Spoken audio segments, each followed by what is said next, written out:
सोचो, अगर कोई तुम्हें बिना तुम्हारी मर्जी के तुम्हारे ही दिमाग से खेल जाए तो तुम्हारे फैसले, तुम्हारे इमोशंस और तुम्हारा पूरा बिहेवियर उसके कंट्रोल में हो और तुम्हें लगे कि यह सब तुम्हारी अपनी चॉइस थी। डरावना है ना? यही है डार्क साइकोलॉजी का खेल, दिमागी हेरफेर, मैनिपुलेशन और कंट्रोल की खतरनाक ताकत।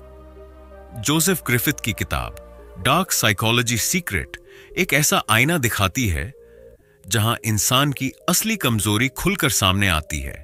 यह किताब बताती है कि इंसानों को मन से कैसे पढ़ा जा सकता है, उनके बिहेवियर को कैसे प्रभावित किया जा सकता है और कैसे उन्हें इस तरह मैनिपुलेट किया जा सकता है कि उन्हें खुद भी पता ना चले।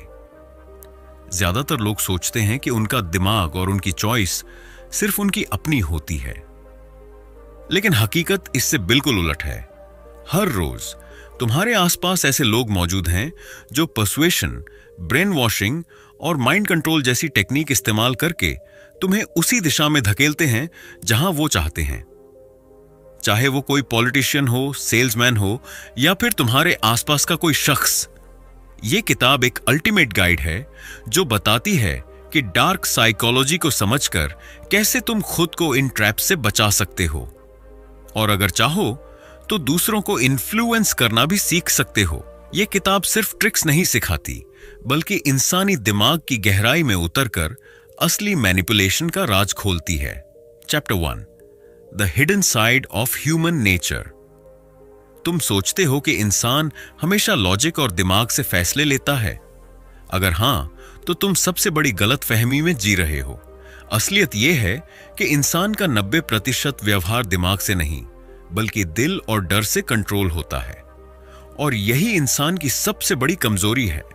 जब तक तुम इस खेल को नहीं समझोगे, तब तक तुम हमेशा दूसरों के हाथ की कठपुतली बने रहोगे। देखो, दिमाग एक कंप्यूटर की तरह है। ये एनालाइज करता है, कैलकुलेट करता है, प्लान बनाता है, लेकिन जब बात असली फैसलों की आती है तो कंट्रोल हमेशा इमोशंस के पास चला जाता है। डर, लालच, गुस्सा, प्यार, ईगो, यही वो असली बटन है जिनसे इंसान ऑपरेट होता है। इसीलिए तो पॉलिटिक्स से लेकर रिलेशनशिप तक हर जगह मैनिपुलेशन काम करता है। पॉलिटिशियन जानते हैं कि लोगों को लॉजिक से नहीं, डर और आशा से कंट्रोल किया जा सकता है। इसीलिए वो आंकड़े कम और इमोशनल स्पीच ज्यादा देते हैं। देश खतरे में है, तुम्हारा भविष्य अंधेरे में है, सिर्फ मैं तुम्हें बचा सकता हूं। ये सब बातें सीधे इंसान की इमोशनल वायर पर वॉर करती हैं। रिलेशनशिप में भी यही खेल चलता है। कभी ध्यान दिया है, जब कोई तुम्हें इग्नोर करता है तो तुम्हारे अंदर बेचैनी क्यों बढ़ जाती है? क्योंकि तुम्हारा दिमाग लॉजिक से समझता है कि यह सिर्फ बिजी है, लेकिन तुम्हारे इमोशंस चिल्लाते हैं तुम्हें रिजेक्ट किया जा रहा है। और इसी इमोशनल गिल्ट का फायदा उठाकर लोग दूसरों को कंट्रोल करते हैं। डार्क साइकोलॉजी यही सिखाती है कि इंसान को कंट्रोल करने के लिए उसकी सोच नहीं, उसके डर और इच्छाओं को पकड़ना पड़ता है। कोई आदमी कितना भी स्मार्ट क्यों ना हो, अगर उसका कोई गहरा डर है तो वही उसका सबसे बड़ा वीक पॉइंट है। सोचो, क्यों बड़ी बड़ी कंपनियां को अपने प्रोडक्ट्स बेचने के लिए सिर्फ फीचर्स की लिस्ट नहीं गिनाती? क्योंकि उन्हें पता है इंसान प्रोडक्ट नहीं खरीदता, इंसान भावना खरीदता है। फेयरनेस क्रीम बेचते वक्त ये नहीं कहते कि इसमें इतने केमिकल्स हैं, बल्कि ये कहते हैं इसे लगाओगे तो लोग तुम्हें नोटिस करेंगे। कार बेचते वक्त ये नहीं कहते कि माइलेज इतना है, बल्कि कहते हैं ये कार तुम्हें स्टेटस देगी। यानी खेल हमेशा इमोशंस का है, लॉजिक का नहीं। अब सवाल यह है कि अगर तुम्हें यह साइंस नहीं आती तो क्या होगा? तो साफ जवाब है, तुम दूसरों के इमोशनल खेल का शिकार बनोगे। तुम वोट उसी को दोगे जिसने तुम्हारे डर को सबसे ज्यादा ट्रिगर किया। तुम रिलेशनशिप उसी के साथ रखोगे जिसने तुम्हारे अटेंशन की भूख को सबसे ज्यादा मैनिपुलेट किया। तुम वही प्रोडक्ट खरीदोगे जिसने तुम्हारे अंदर की इनसिक्योरिटी को सबसे ज्यादा छेड़ा। यानी बिना जाने तुम अपनी जिंदगी का कंट्रोल बार बार किसी और को दे रहे हो और तुम सोचते हो कि तुम खुद फैसले ले रहे हो, जबकि हकीकत में तुम्हारे डिसीजंस पहले से ही प्रोग्राम किए जा चुके होते हैं। यही है ह्यूमन नेचर का हिडन साइड। इंसान खुद को लॉजिकल क्रीचर समझता है, लेकिन असल में वो एक इमोशनल पपेट है। और पपेट्स का फ्यूचर क्या होता है? उनकी डोर हमेशा किसी और के हाथ में रहती है। अगर तुम इस चक्र से निकलना चाहते हो तो सबसे पहला कदम है अवेयरनेस। जब भी कोई तुम्हारे अंदर डर, गिल्ट या इच्छा जगाने की कोशिश करे तो रुक कर देखो, क्या यह तुम्हारा अपना थॉट है या किसी और ने तुम्हारे दिमाग में डाला है। बस ये अवेयरनेस ही तुम्हें कठपुतली से इंसान बना सकती है। Chapter 2, the art of persuasion. Persuasion यानी मनवाने की कला। यह वो हथियार है जिससे इंसान दूसरों के दिमाग में अपनी इच्छा डाल देता है बिना उन्हें एहसास कराए। सच यह है कि लोग वही करते हैं जो उन्हें उनकी इच्छा लगता है, लेकिन हकीकत में उस इच्छा का बीज पहले ही किसी और ने उनके अंदर बो दिया होता है। यही असली पर्सुएजन है, ऐसा इल्यूजन क्रिएट करना कि सामने वाला सोचे कि वो खुद फैसला ले रहा है, जबकि इनविजिबल स्ट्रिंग्स तुम्हारे हाथ में है। जरा सोचो, जब कोई सेल्समैन तुम्हें कोई प्रोडक्ट बेचता है तो क्या वो तुम्हें सीधा आदेश देता है, लो खरीद लो? नहीं, वो सटल खेल खेलता है। वो तुम्हें पुश नहीं करता, बल्कि तुम्हें यह फील कराता है कि तुमने खुद ये डिसीजन लिया है। मान लो तुमने एक घड़ी खरीदी, तुम्हें लगता है कि तुमने अपने टेस्ट के हिसाब से खरीदी है, लेकिन सच्चाई यह है कि सेल्समैन ने पहले ही तुम्हारे दिमाग में स्टेटस सिंबल का बीज डाल दिया था। उसने तुम्हें सटली यह एहसास दिला दिया कि यह घड़ी पहनकर तुम पावरफुल दिखोगे। नतीजा, तुमने पैसे खर्च कर दिए और फिर भी खुद को स्मार्ट समझा। डार्क पर्सुएजन का खेल यहीं से शुरू होता है। यह सिर्फ लॉजिक पर नहीं, बल्कि हमारी डीपेस्ट डिजायर्स और फियर्स पर काम करता है। इंसान हमेशा तर्क से नहीं चलता, वो चलता है ईगो, इमोशंस और इनसिक्योरिटी से। और जो इंसान इन इमोशंस को छू लेता है वही मास्टर पर्सुएडर कहलाता है। मान लो कोई पॉलिटिशियन है, वो सीधा सीधा पॉलिसीज पर बात नहीं करता, वो लोगों को यह महसूस कराता है कि उसकी बात सुनकर उनकी आइडेंटिटी सुरक्षित है। वो सटल तरीके से उनके डर को जगाता है। अगर हमें नहीं चुना तो तुम्हारा भविष्य खतरे में है, और फिर उनके ईगो को सहलाता है, तुम खास हो इसलिए यह देश तुम्हें चाहिए। देखो, उसने कोई सीधा आदेश नहीं दिया, बस तुम्हारे अंदर ऐसा इल्यूजन पैदा किया कि वोट देना तुम्हारा खुद का डिसीजन है। यही डार्क पर्सुएजन की ताकत है। अब सवाल यह है, यह काम कैसे करता है? सबसे पहले पर्सुएडर सामने वाले को सुनता है, उसके वर्ड्स को नहीं, उसकी जरूरतों और उसके हिडन फियर्स को। मान लो एक लड़का इनसिक्योर है कि वो दिखने में अच्छा नहीं है। अगर कोई उसे सूक्ष्म रूप से प्रशंसा कर दे या उसे ऐसी चीज दिखा दे जो उसकी असुरक्षा को ढक दे, तो वो तुरंत आकर्षित हो जाएगा। वो सोचेगा कि ये उसका खुद का चॉइस है, लेकिन हकीकत में उसका इनसिक्योरिटी ही उसके फैसले को चला रहा है। यही वजह है कि पर्सुएजन में सबसे बड़ा प्रिंसिपल है मिरर इल्यूजन। तुम सामने वाले को यह दिखाओ कि तुम उसकी दुनिया को समझते हो। लोग वहीं खिंचते हैं जहां उन्हें वैलिडेशन मिलता है। जब वो तुम्हें देखते हैं और महसूस करते हैं कि यह इंसान मुझे समझता है, तो उनकी गार्ड गिर जाती है। उस पल तुम उनके सबकॉन्शियस तक पहुंच जाते हो, और जब सबकॉन्शियस कंट्रोल में आ जाए तो डिसीजन तुम्हारे हाथ में होता है। एक और एग्जाम्पल देखो, डेटिंग में। जब कोई लड़का किसी लड़की को इंप्रेस करना चाहता है और वो उसे बार बार कहे मुझसे मिलो, मुझे पसंद करो, तो लड़की रेजिस्ट करेगी। लेकिन अगर वही लड़का उसकी लाइफस्टाइल, उसके टेस्ट, उसके डिजायर्स को सप्ली रिफ्लेक्ट करे, तो लड़की को लगेगा कि कनेक्शन नेचुरल है, और कनेक्शन का इल्यूजन ही अट्रैक्शन बन जाता है।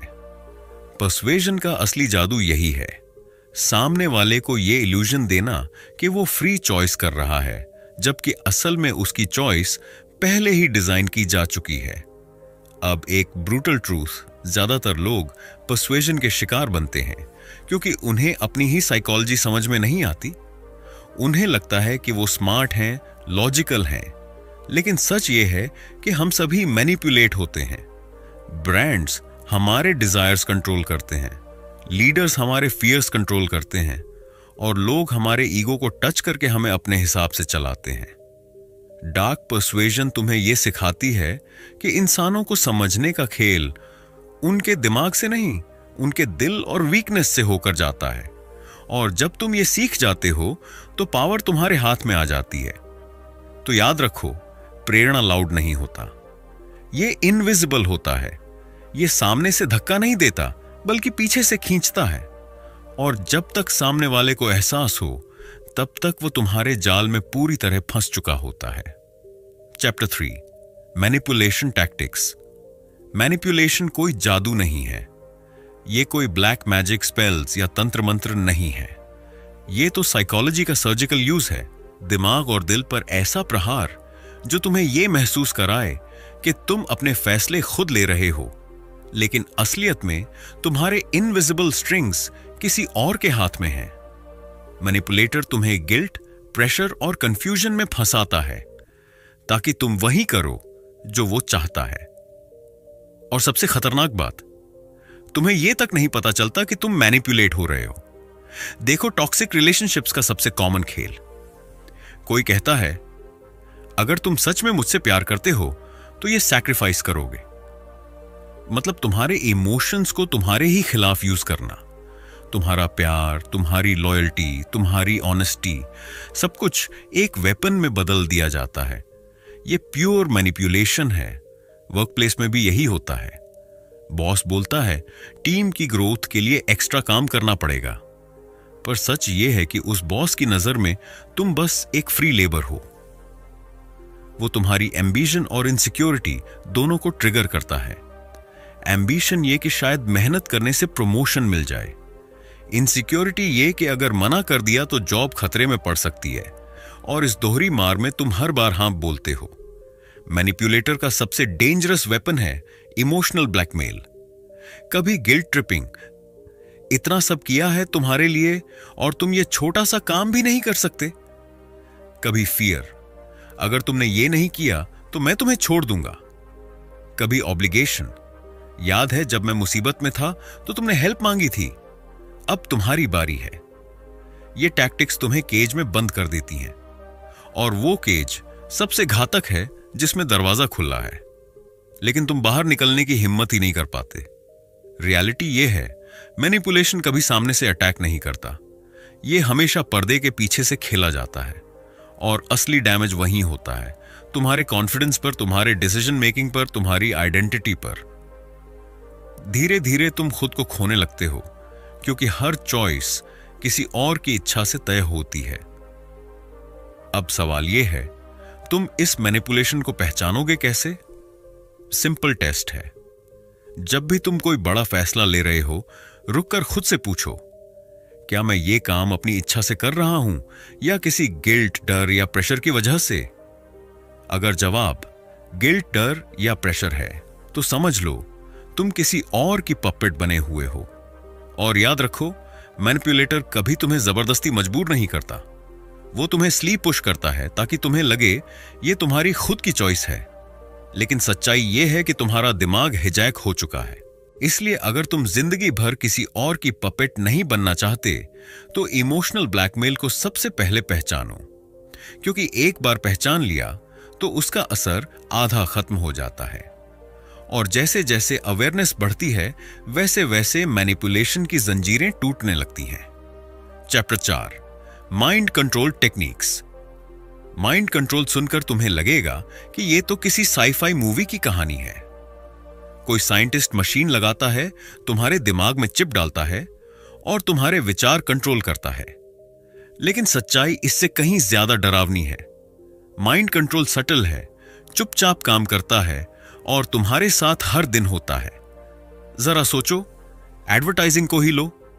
परफ्यूम का एड कहता है, ये लगाया तो लड़कियां खुद तुम्हारे पीछे भागेंगी। तुम्हें लगता है कि यह बस प्रोडक्ट है, लेकिन हकीकत में यह तुम्हारे सबकॉन्शियस में बिलीफ इंप्लांट करना है।